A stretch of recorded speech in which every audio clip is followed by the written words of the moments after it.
नमस्कार दोस्तों, मैं संजय सिंह आज आप सभी के सम्मुख लेकर आया हूँ छायावाद के एक महान कवि जयशंकर प्रसाद जी की एक छोटी सी कविता। महान कवि जयशंकर प्रसाद जी की जो आज कविता मैं आप सबके सामने लेकर आया हूँ उसका नाम है आत्मकथ्य। ये आत्मकथ्य जयशंकर प्रसाद जी ने मुंशी प्रेमचंद जी के निवेदन पर लिखी थी।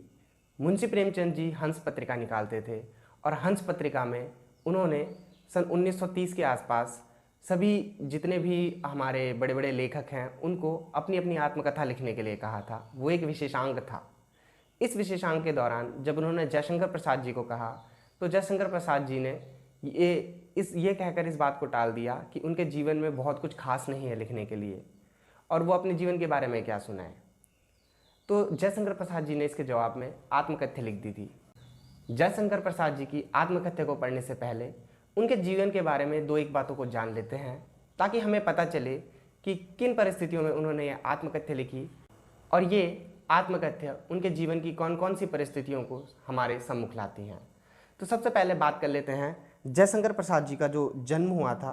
जयशंकर प्रसाद जी का जन्म 30 जनवरी सन 1890 को हुआ था और जयशंकर प्रसाद जी की मृत्यु हमारी 14 नवंबर सन 1937 में हो गई थी। तो इन्होंने अपने जीवन में 47 साल की आयु पूरी की लगभग। इस 47 साल की आयु में उन्होंने बहुत कुछ उतार चढ़ाव देखे अपने जीवन में। सबसे पहले जयशंकर प्रसाद जी के पिताजी का नाम था बाबू देवी प्रसाद तथा उनकी माता का नाम था मुन्नी बाई।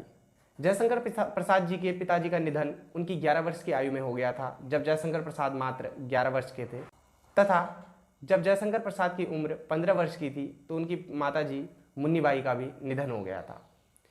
इसी के साथ उनके सिर पे सबसे बड़ी समस्या, सबसे बड़े दुख तब टूटे जब उनके 17 वर्ष की आयु में जब उनके बड़े भाई शंभू रत्न जी का देहांत हो गया। इसके पश्चात जयशंकर की भाभी ने उनकी शादी करने की इच्छा जताई कि वो शादी कर लें ताकि उनका मन उदास न हो। तो जयशंकर प्रसाद जी की शादी हुई सन 1908 में। उनकी पहली पत्नी का नाम विध्वंसिनी देवी था जो क्षयरोग के चलते सन 1917 में मृत्यु को प्राप्त हो गई। इसके पश्चात जयशंकर जी ने शादी न करने का निर्णय लिया, परंतु फिर उनकी भाभी के कहने पे उन्होंने दूसरी बार शादी की और उनकी दूसरी शादी से जो उनकी पत्नी थी उनका नाम सरस्वती देवी था। सरस्वती देवी भी क्षयरोग की शिकार हुई और सन 1919 में उनकी भी मृत्यु हो गई। इन दोनों बीवियों से उनके कोई बच्चे नहीं थे। इसके पश्चात जयशंकर प्रसाद जी ने शादी बिल्कुल ही न करने का निर्णय लिया, लेकिन उन्होंने सन 1919 में पुनः घर वालों के कहने पे फिर से शादी की। तो उनकी बीवी का नाम था कमला देवी जिनसे उन्हें पुत्र की प्राप्ति हुई और पुत्र का नाम उन्होंने रखा रत्नशंकर।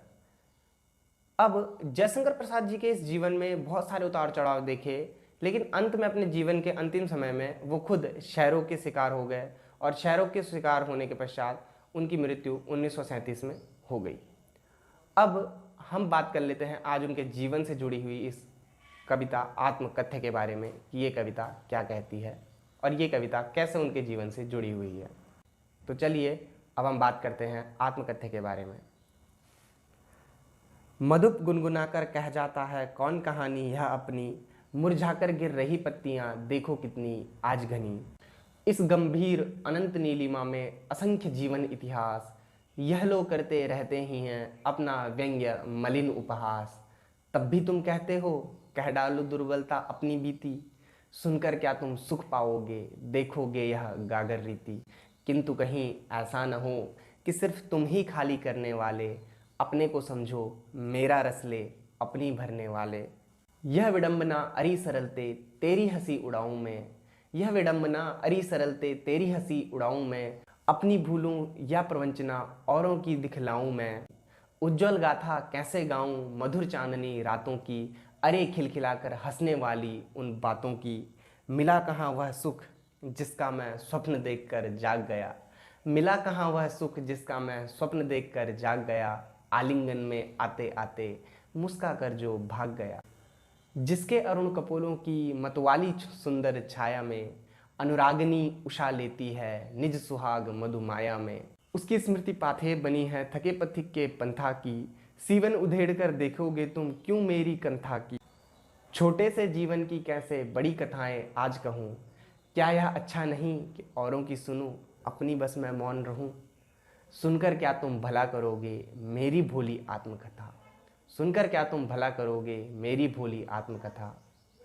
अभी समय भी नहीं हुआ है, थकी हुई है मौन व्यथा। तो ये कवि की वो कहानी है जो उन्होंने सुनी, महसूस की, और ये काफ़ी हृदय विदारक कहानी है। ये उनके जीवन की सारी घटनाएं हैं जिन सब को उन्होंने एक कविता में, एक धागे में पिरोने की कोशिश की।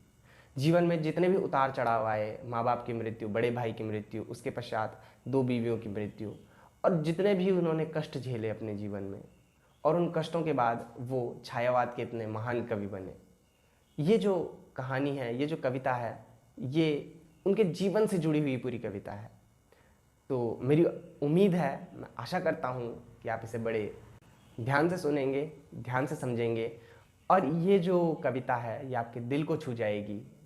तो इस कविता को छूने से पहले थोड़ा जयशंकर प्रसाद जी के बारे में ज़रूर पढ़िएगा। मिलते हैं फिर आपसे किसी अगली वीडियो में, किसी अगली कविता के साथ। तब तक के लिए नमस्कार।